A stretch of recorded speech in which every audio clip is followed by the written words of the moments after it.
Good morning. বাড়িতে আজকে মা বলছে গাছে প্রচুর জিনিসপত্র হয়েছে, চল সেগুলো দেখাই। তো চলো, সেগুলো আমিও দেখছি আর সাথে সাথে তোমাদেরকেও দেখাই। আসলেই মা আমাকে এটা সেটা যেগুলো হয়েছে সেটা দেখা। দেখো, পদ্ম ফুল হয়েছে, এটা স্থল পদ্ম। পদ্ম পাতাটা তো দেখে বুঝতেই পারছো কি সুন্দর লাগছে না, পিঙ্ক কালারের হয়েছে। আরো প্রচুর ফল ফলাদি হয়েছে নাকি মা আমাকে বলছে। দেখো লেবু হয়েছে কত, এই একটা, এইখানে এই যে গন্ধরাজ লেবু, এগুলো দেখো। মা বলছে ওদিকে যা, ওদিকে যাই, জঙ্গলে আমি দেখেছো কত লেবু হয়েছে, প্রচুর লেবু হয়েছে। তো এই দেখো, লেবুতে ছেয়ে আছে গাছ, ভালো লাগে। আর কি হয়েছে তোমার গাছে?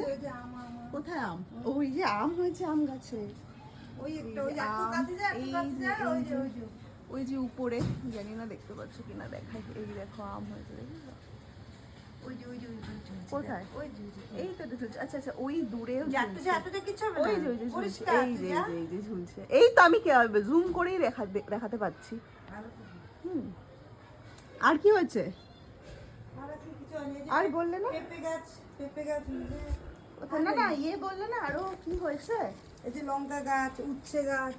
উচ্ছে তো হয়নি, উচ্ছে হয়নি। হ্যাঁ, লঙ্কা গাছ লঙ্কা হয়নি না। এই যে ছোট্ট লঙ্কা গাছ বেরিয়েছে। আর পেঁপে গাছ কোথায় বেরিয়েছে একটা?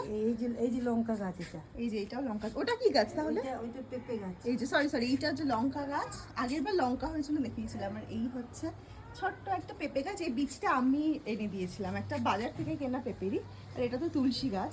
মানে বাড়িতে আসলে গাছগাছালি দেখতে আমার বেশ ভালো লাগে। আর উচ্ছে গাছ হয়েছে। আচ্ছা ঠিক আছে, ওইখানে উচ্ছে গাছ। আমি উচ্ছে পাতার বড়া চেয়েছি অনেকদিন, আজকে খাবো। এই হচ্ছে ব্যাপার, সব ভালোই লাগে দেখতে বেশ।